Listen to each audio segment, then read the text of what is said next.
Good morning. Welcome to 119. We are in Psalms 119, 41 through 48. And today we're going to be talking about the letter Vav. And this, I was just sharing with the ladies before we went live recording, is that this has been a great study for me. And we've started, this is going to be probably a full hour. So we may divide this into two parts so that we make sure we get it all in today. So grab your, if you need to pause, if you're listening on the recording, you're going to probably want to have notes. All of the PowerPoints have been downloaded in a PDF format. They're downloaded and they're actually over in your library. So sometimes it's kind of nice if you're watching on your computer or a laptop or other device, and then take your phone and open up if you don't have Kajabi app, you just Kajabi and download that app, and then you sign in with your email and your password. And it's really great because then you could actually open it up and go through the slides as we're going through it, like on your phone. Or some people like to print them and they have them available, but I wanted to just share that with you. And we're going to hop right in. Father, thank you. Thank you, thank you, thank you for your word. How I am excited. I'm thrilled that we get to do this today. We get to obey your word. We get to dive and learn about your commandments and your heart. So, Father, I just ask that you'd give us the words, ears to hear, and that we would understand your words. We would understand your heart better today. I ask, Father, that I not say anything that's not you, that you would put a watch on my tongue, and Father, that you would protect us so that we would just learn the purity of your Torah. Amen. And your writings and all the things. All right. I am going to hope that I have a couple things I wanted to do. Let's hop in first this way. All right. So again, we're in the letter Vav, and it's Psalms 119, 41 through 48. And in this lesson, we're going to go through, I'm going to read the Psalms 119, 41 through 48, unless someone wants to just raise their hand and volunteer to read that for us here in just a second. That would be great. Discuss the relevance of Vav in this portion of the Psalms, and then we're going to review the meaning of the letter Vav, and then we're going to get to pray our prayer that you have been probably praying all week long that Amanda has given us. So anyone want to jump right in and they want to fill it up to reading for us? You can read it right off the screen, or if you just unmute, or do you want to have me do it? 5. Great. Thank you. That's awesome. Thanks, Sarita. Yeah. Okay.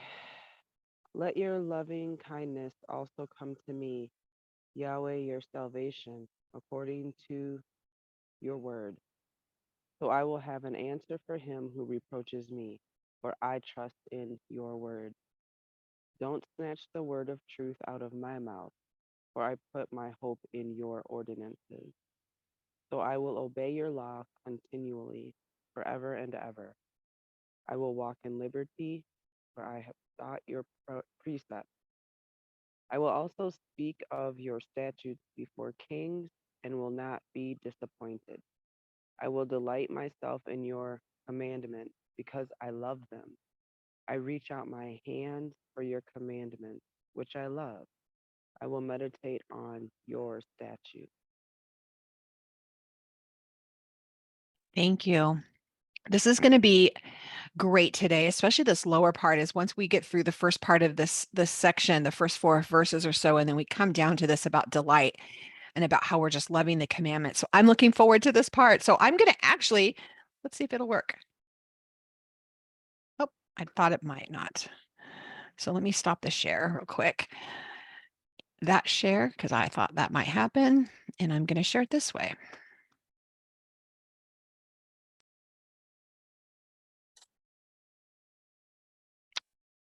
Doesn't look like a new share. We'll do this and my sound. I want you to hear this.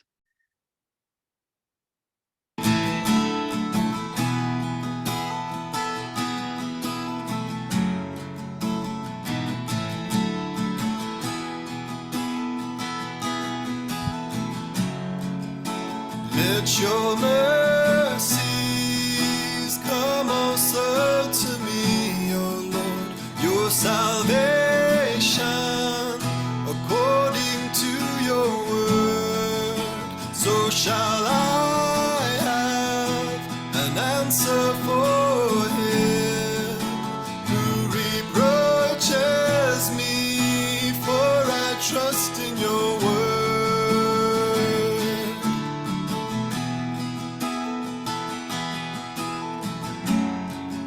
and take not the word of truth utterly out of my mouth.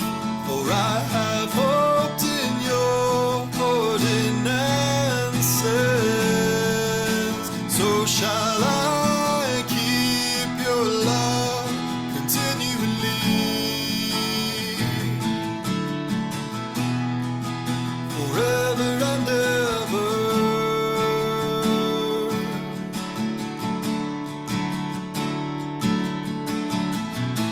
And I will walk at liberty, for I seek your precepts.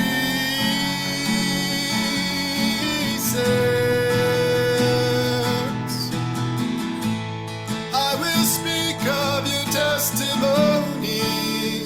also before kings, and will not be ashamed. And I will delight myself in your commandments, which I love.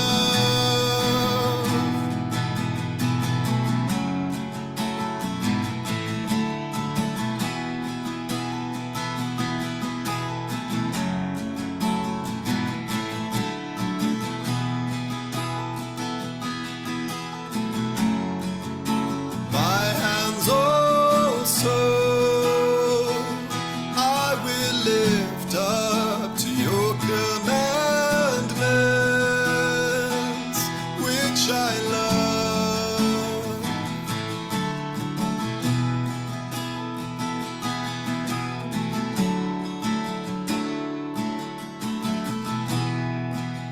And I will meditate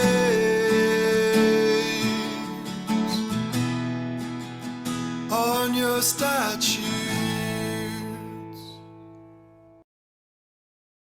I thought this was a great I came across this, and I know there's a few of you who have asked how can about learning, about memorizing. And so for me, it was a great way to memorize. It's because I'm hearing it over and over. And I also think it's a great thing to actually put in your home, right? So that it's playing over and over for your kids. Isn't it great? What if you go to bed and that's actually what's playing over and over in your mind? So let me go back to sharing my little screen here and see where we can go. All right, let's get back. Did you guys enjoy that? So quiet today, huh? Because I'm taking over here. Come on. Enter. Perfect. All right. Here we go. So, perfect. Sorry for the delay. So last week's section, or we're going to call it a stanza today, because it's kind of like it is it's a song. I mean, it's not kind of like it is, it's poetry. So as we've been going through this, we've kind of been not diving as deep into 119. And today we're going to really get into this because sometimes it's a little intimidating because it's a stanza, it's poetry. And so we're going to really be focused today on the teachings of his commandments. That's what's happening here. And then this week's focus again is going to be turning to his mercy. Okay. Last week we were talking about his commandments. This week is how much I love his commandments and all about his mercy. We see his word. It's being given to David, and David is showing his boldness to speak it before kings. I mean, I'm excited for us to talk about that. How does his word give us confidence? It gave King David, who, when we hear about King David is telling us, it's not just me, this is for you.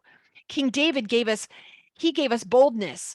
God gave boldness through him to speak before kings, to speak before people. We have that. And again, this is poetry. It's a little bit different to understand.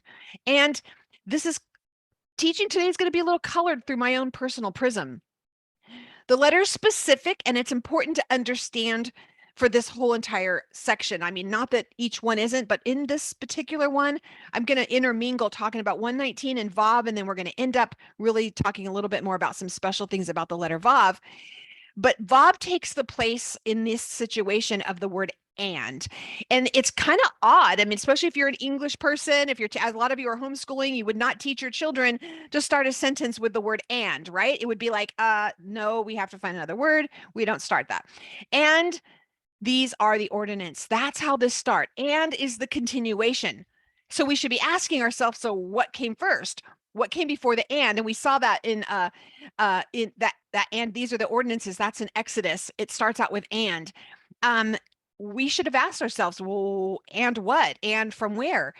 And that was the revelation at Sinai, is what he was referring to in that. So I just want you to, when you see the Vav, or when you see the Vav starting out, or word starting with the letter Vav, it's a continuation on. So when Jacob gets his blessing, Rivka feels the urgency to act now. She is like urgent, and Isaac's giving these blessings for the first time. I know this seems like a stretch, but I just want you to see the way that and can work in a story, or it works in Torah.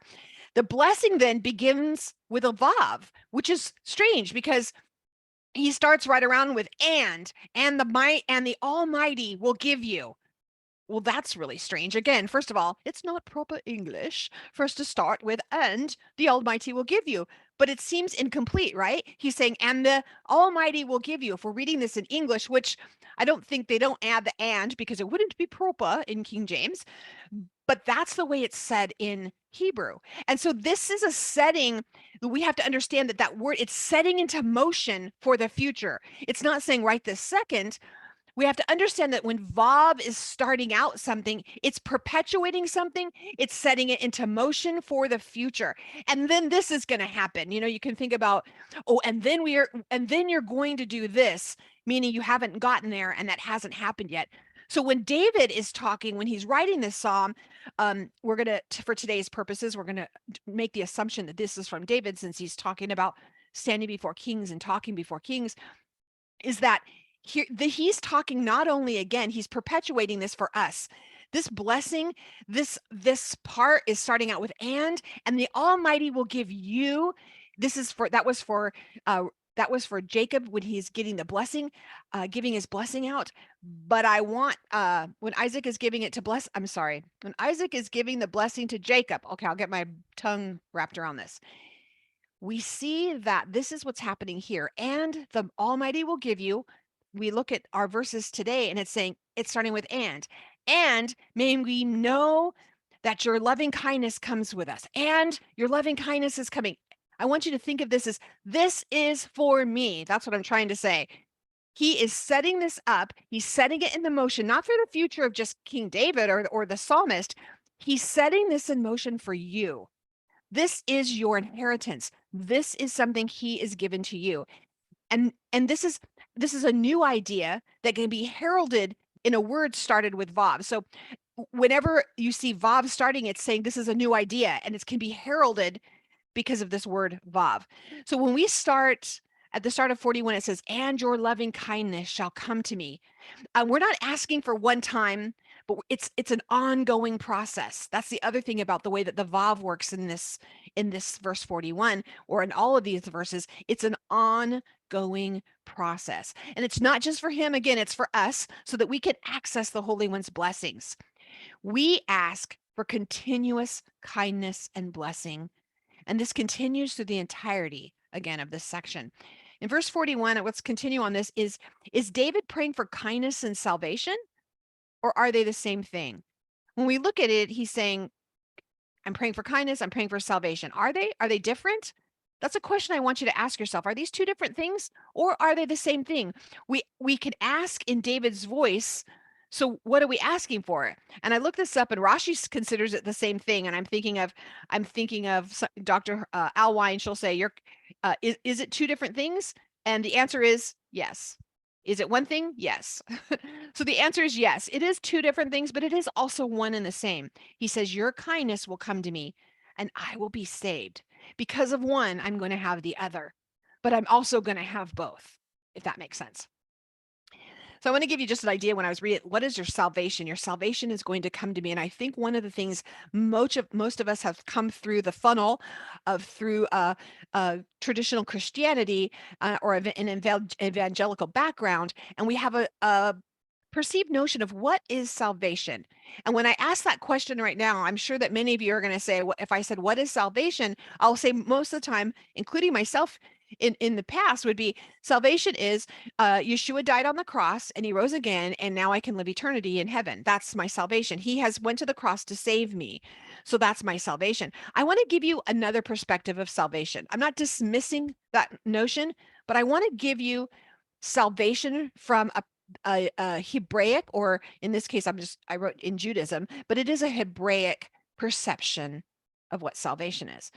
Salvation is closely related to the idea of redemption, a saving from the states or circumstances that destroy the value of human existence. Well, that encompasses what Yeshua did for us, right?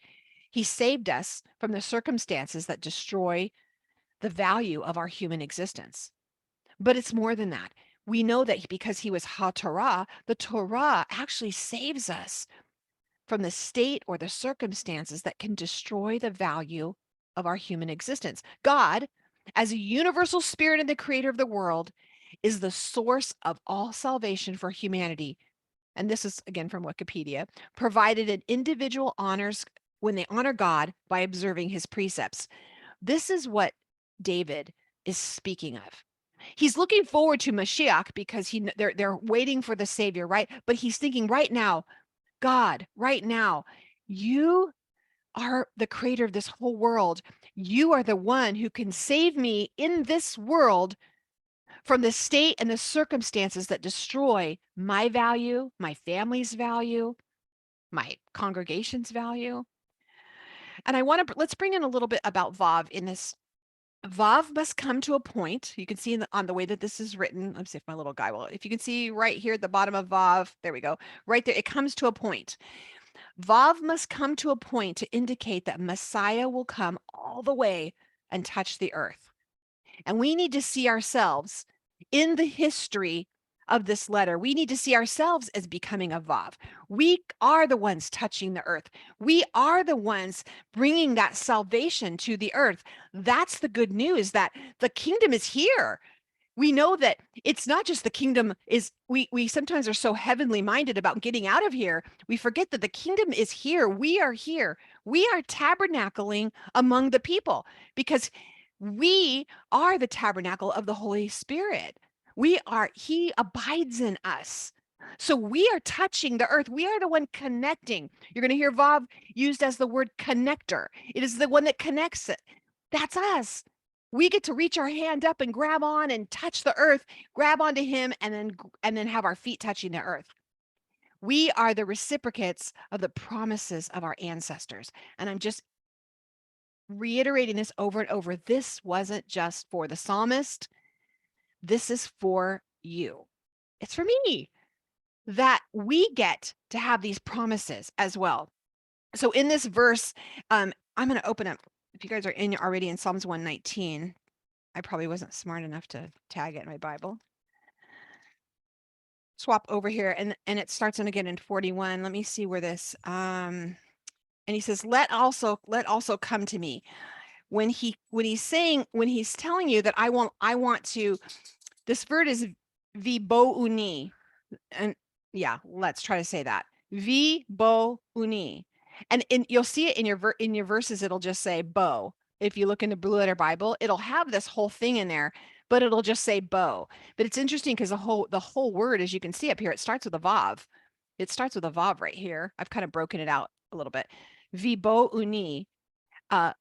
It's kind of translated as let also come to me. Let it also come to me. Where it says, may your loving kindness come to me. Let it also come to me. The ultimate is it will come through Messiah. And again, this is poetry. I just keep reminding you as you're reading it, you're like, well, how did you get this? Or what is this? It's poetry. So you kind of got to dig into it and you got to kind of look at it from different angles. If you've taken a poetry class, or if you have, I'd love it that we'll do some chatting about this. If you have input on good ways to analyze poetry, because it truly is a different way to study. In verse 42, we jump on, then it says, then I can answer those that reproach me or scorn me. Why? Because I've been assured of your promise. He says, now I can answer. You don't have to answer. You don't have to answer. Just because you can, it doesn't mean you should. We talk about that a lot.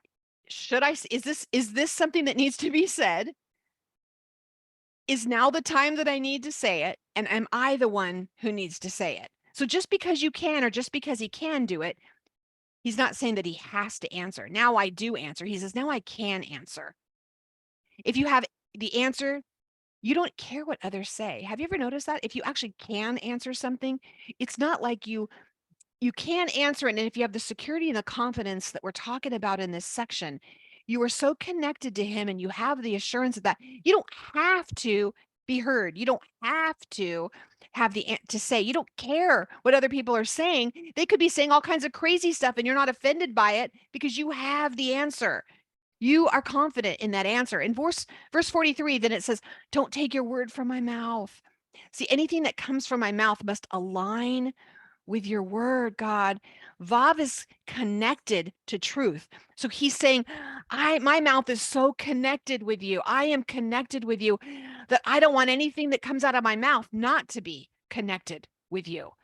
If you are committed and if you commit, then you will be empowered to follow it. That's what you're seeing in here. He's saying, I've committed. I'm doing all these things. And sometimes people say, well, it's really hard. It's really hard to follow Torah. It's really hard to follow these commandments and ordinances and follow the instructions. We know that he says in his word that it's not too hard. But also, can I propose to you that if we are super committed, that it empowers us to follow it. Isn't that what, like with anything, like working out or anything you've committed to, learning how to cook? Once you've committed to it and once you're doing it, it's almost like you get an empowerment to actually follow through with it. But you have to decide and you have to commit to it. And in here, he says always and forever. He uses that terminology, always and forever. And this means all the days of his life.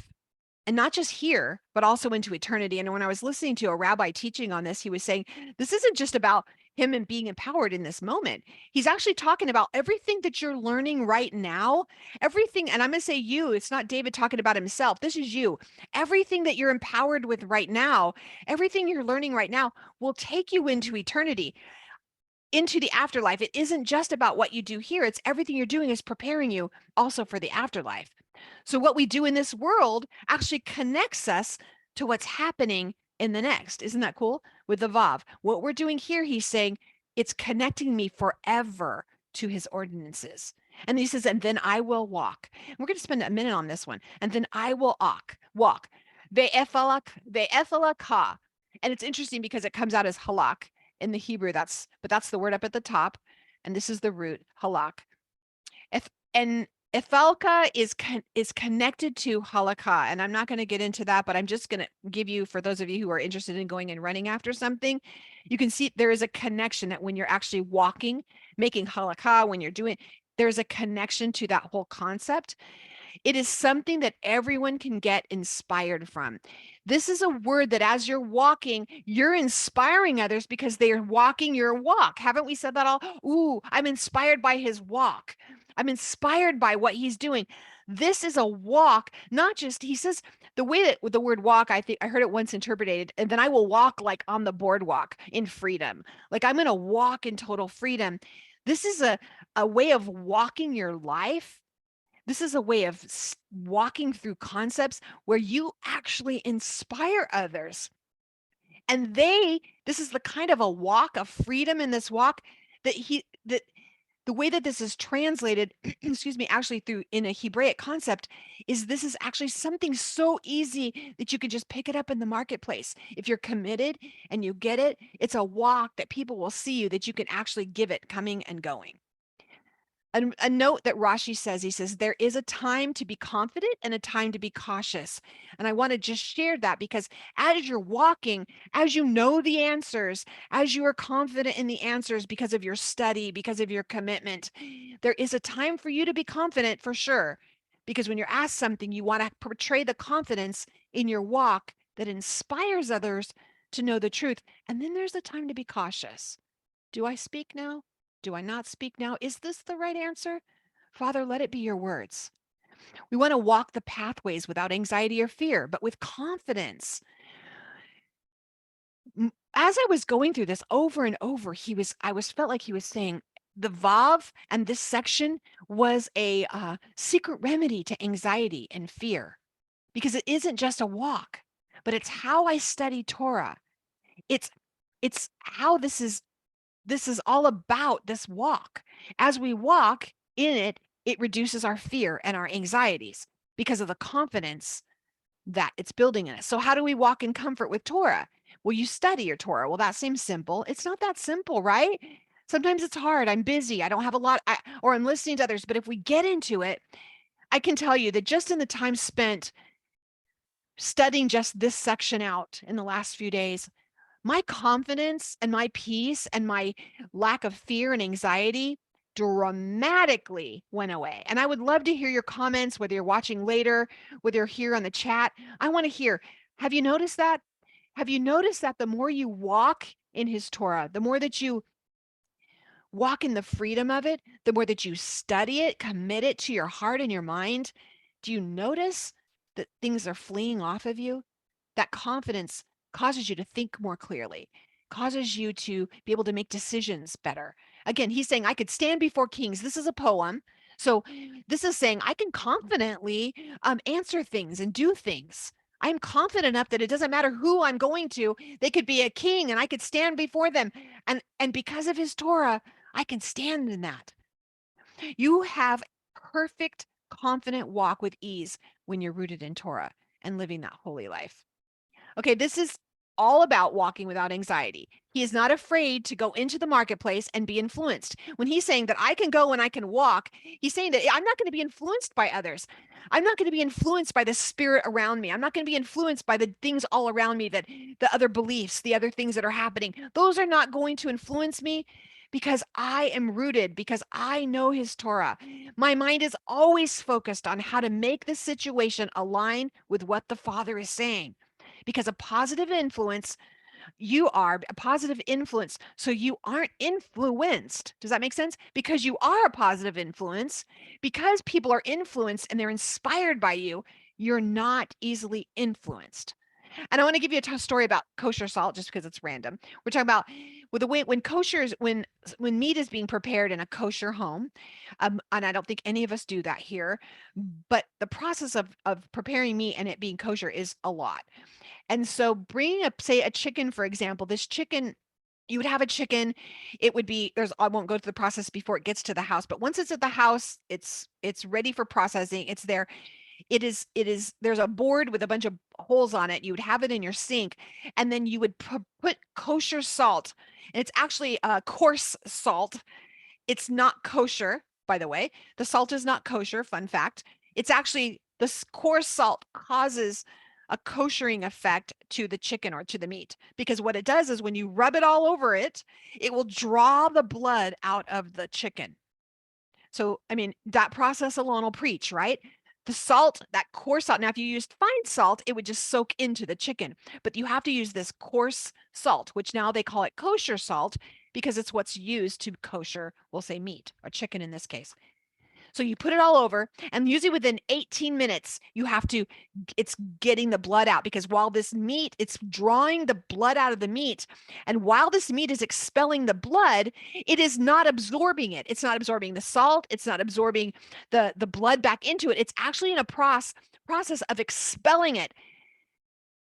And what does this have to do with what we're talking about? It's when you are when you are covered in his word, it draws out the things that are bad, and you're not absorbing the things around you that are bad. You're not absorbing anything else because you're in a process of expelling the bad things. When you're rooted, when you're covering yourself in his word, it's like that process where things are coming out of you. The toxins are coming out of you, the blood, the things that are causing your body to not be kosher. And what's happening instead is you're in the process now, you're not absorbing anything that's around you. That's also what you get to be with other people. When it says you're the salt of the earth, you get to be the person that walks into the environment. And because you are like that coarse salt, you get to, let's say, kosher the environment. You get to come in and it draws the bad stuff out, and you get to bring this life. You get this life into situations. I'm curious, when are you confident? When do you walk in this confidence? When you know it, and when you enjoy it. When you know something and you enjoy something, we call it, oh, I'm in my zone. I'm in my zone. This is my element. I know. Don't you know, like, are you good at something? I can't see your pictures right now, but I know Misty is on this call, and Misty is an amazing accountant. She's great with numbers. She's our CFO. She's in her zone. She loves it. She's confident. If you ask her a question about it, she's like, boop, boop, boop. She knows because she enjoys it. Now, if you ask me about that, do I know it? Yeah. Do I enjoy it? No. So I'm not in my zone. I'm not confident like that. And what makes you be enjoyable? She didn't just become a child and all of a sudden she knew how to do all these things. It was practice.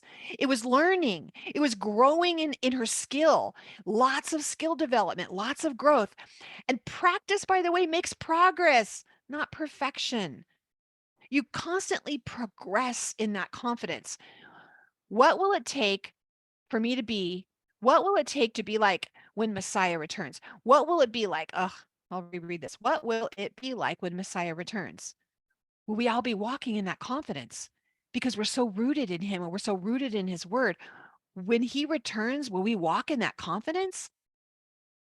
When you practice the Moedim, when you practice the Shabbos, this leads you to walking in confidence. That's what all of those are set up for. Those are set up for you because he wants you confident. He wants you walking the way that David is talking about in this poem. You're connected to heaven, to earth, just like the Vav. There's a connection happening during the Moedim. It's a portal. It's opening up during your Sabbaths, during the Moedims, when you're in your study time. And when he's telling you, don't fear, don't be anxious for nothing, because he knows he has the answer. The more that you're in this, the more that you're rooting in this, he wants to take all that away from you. It is a process. It's totally a process. Um, Oh, there was a story that I was reading, and it was talking about this man that he had actually lost his memory. He kind of like lost his mind. So what he started doing is he started just saying the letters, the Hebrew alphabet over and over in his. That's all he just did. He just went through all the Hebrew alphabet. Then all of a sudden his mind started to renew, and all of a sudden then he could say words, some words that he knew. Eventually, it restored and it renewed his mind because of the word. And we know that. You renew your mind with his word. And sometimes we're in a situation where you're like, I don't even know what to say. I don't even know what to pray. The anxiety, the panic, things are taking over in my life. I don't feel confident in my situation. What if you're just Aleph, Bet, Dalet, Gimel? Say what you know. They don't even have to be in order. Just Vav, the ones you know, and just say them over and over and over. Just saying those words, just saying those things is connecting you to heaven, to the promises, and he will renew your mind. And it becomes something that you do because not because you have to do it, because you actually want to. That's a transition for me. I have to be honest. I did it for a while because I had to. I had to do it as a child. I had to check the boxes that I read the things. And now I do it because I want to. And I know a lot of you, that's why you're here, is because you want to do it. You know, patriotism, a lot of us we're from different countries on here. If you are, I'll say patriotism is a big thing in most countries and specifically here in the US. Being a patriot isn't just keeping the law. It's truly a labor of love. It's about going above and beyond. It's about going the extra mile. If you're a patriot, you're not just somebody who votes or you're somebody who stops at the stop signs. That's just keeping the law. But the same thing happens if you can think about being a patriot of Torah, being a patriot of his kingdom. How do I go the extra mile? Not to the extent of being a religious spirit, not to the extent of creating fences that are not necessary, but how do you go the extra mile? What are some ways? Let's stop for a minute. Let's talk about that. What are some ways? I'm going to pause my share here and let's stop. I want to hear from you. Unlock. What are some ways about going the extra mile? Just unmute and share with me for a minute. Going the extra mile without being it being a fence. Could it be something going the extra mile? I'm going to say this is an interesting one for me, would be doing a Havdalah service. If you did the Havdalah, it's not required. It's not a biblical thing, but it's something that ends the day of Sabbath, your Sabbath, with like a little bit of a ceremony. and it's saying, I just want to honor that this day is over, and I'm going to bless this next week. Shavua Tov. We're going to have a good week. I'm going to go into this new thing. Is this necessary? Absolutely not. But maybe if you're a patriot of heaven, you add some little things like that that just solidify in your home, in your heart, this is a special day. You know, when we were in traditional Christianity, a lot of us wore different, maybe you wore crosses, maybe you had a big fish on your car, maybe you had different things. Maybe some of you do now. Maybe you wear a Star of David, maybe the ways that are kind of like a patriot. Anything else you can think of?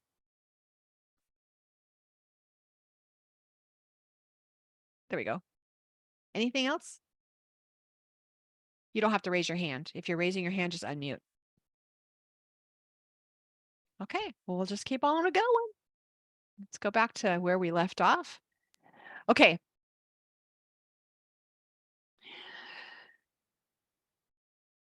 One of the things that I just got excited about was that not only in as we're reading this, making that connection with heaven, making that connection with his commandments to the point to where we're so confident in them and we're loving them and love being part of that, it actually gives you this luxurious attitude towards life. You get to do things. You don't have to do things. And one of the things that David says, he says, I will speak confidently before kings. I will delight in his commandments. I will reach to the commandments which I love. I will meditate on your statutes. This is this luxurious attitude, right, from David about what he's doing. So here's some fun facts. Let's hop into Vav a little bit, and then we'll chat about 119 things you may have to tell me. So we have the value is 6. It's interesting because it also means 6 means physical completion. We talked about the world, right? And man, and the world was completed on the 6th day. When Moses' father, this was interesting to me, when Moses' father-in-law, we know his as Yitro, connected to God, the God of Israel, his name actually changed, and there was a Vav that was added to his name. He went from Jether, into Yitro. It changed. There was actually a Vav that was added to his name. So you guys look that up. That's kind of fun. A Vav connects opposing concepts, heaven and earth. It brings continuity to generations. If you spell generations right, Charlie. Again, Exodus begins with a Vav. It can also mean if, however, then, and with. There is a story of the broken Vav. Can you unmute? Can you tell me what the story of the broken Vav is? If you saw it already, you can cheat. Yes. Pinehas, the story of Pinchas. The Holy One gives him the covenant of shalom. But it's interesting if you look at the word shalom, it's the only place where there's actually a broken Vav. I'm going to read. I'm going to stop my share for a second. All right. I'm going to actually read that story if you guys don't mind. Is that good? Where is the broken Vav? The broken Vav. Oh, you ready? Okay, the broken Vav. When Pinehas found the 2 people whose sinful immorality had caused a deadly plague to strike down thousands of people, he zealously killed both in sanctification of God's name. His acts saved all of Israel from divine wrath. As a reward for his devotion, God gave him a covenant of shalom, peace. The Vav is broken. It's a broken one, which comes to teach us many lessons. The Vav here is not missing, thus denoting that nothing was lacking in the blessing of peace. But it is broken to imply that the word can be interpreted homiletically as if there was no Vav. If the Vav is omitted, the word can be read as perfect. Pinchas was a perfect man who through his zeal brought about peace between God and his people. He will therefore be the future Eliyahu who will herald the arrival of Mashiach. The peace brought about by Pinehas, either one, you want to say that, came through the killing. Though bloodshed was necessary at the moment for the sake of Israel, God, whose very name is Shalom, regarded it as a crippled peace. Therefore, the word Shalom contains a broken Vav. These are all theories, just so you guys are clear. As long as Israel lives in exile, it will never find complete peace with a whole Vav. Only when Pinehas, who is identified as Eliyahu, brings the final messianic redemption, will the crippled Vav in Shalom be restored. Then unbroken peace will reign on earth. Do you guys hear the peace that I give you? It's not the peace of this world. I come to bring you a peace that passes all understanding. I'm going to bring you a peace that's not a broken Vav. I'm going to bring you a perfect peace. I'm going to leave you in perfect shalom. Is that cool? Do you guys see it? Isn't that beautiful? Okay. Almost done, and we can chitty chat. Here we go. All right. So the Holy One gives him a covenant of shalom, and of course it's broken. I read that for you. So I want to show you guys here just where it is. He says, "Behold, I'm giving him, behold, I'm giving him my covenant of peace." In a Torah scroll, the word shalom should be written like this. It should. Oop, let's go back. This is one more back. You guys know I almost made it through without being crazy person. Here we go. The Torah scroll, if it's in a Torah scroll, this is how you're going to see it. See the brokenness? It's broken. There's a broken, but we see Yeshua when he came, he brought the connection. He says, I'm bringing you that perfect peace. He's the Vav, he's the connector, right? And we talked about the significance. There's the word right here. It's right here, shalom, right? But if you see it in a scroll, it's written like this. Isn't that cool? So the first Vav in Genesis 1:1, that's the very first one we see. It's in 1:1, joining heaven and earth. It's interesting because when it's in there, it's the 22nd letter in Torah, and it's attached to the 6th word. This is for some of you like want to nerd out with me. So what it alludes to is that there is a creative connection between all the letters, because we know there's 22 letters in Torah. So it's the 22nd letter in Genesis 1. It's the 22nd letter in Torah, and it's attached to a 6th word. Vav is used in the tabernacle. It's 27:9-10. It's the hooks of silver fastened to the post, or they're called the amudim. We've talked about these before. The Torah is fashioned after a tabernacle. If you see a Torah written out of the parchments, what they call the parchment sheets, they call them the Yeriah, or the curtain. Each column of texts, all the columns are actually called the amud, which is the same thing as the posts in the tabernacle. Each column begins with a vav.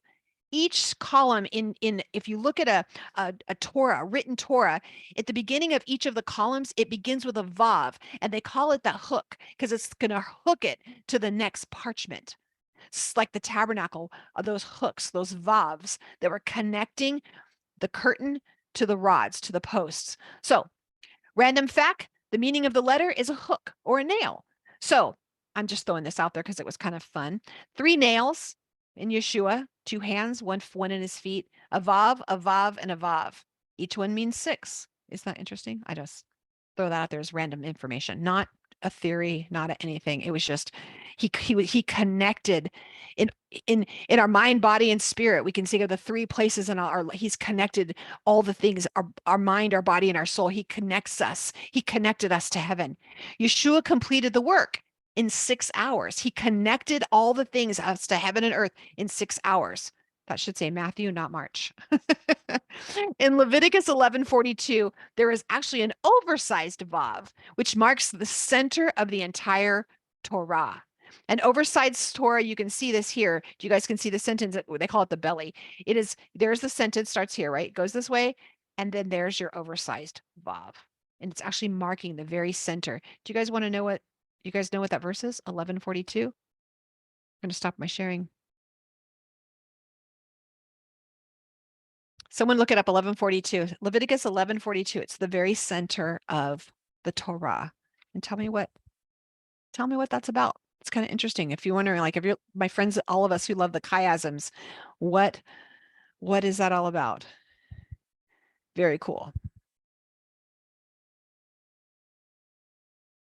All right. It's actually about food. It's about what you're supposed to eat and what's supposed to put in your body, what you're putting in your body. And again, it means more about what comes out of our heart than what comes into our mouth, but it's really important. Do we have a comment?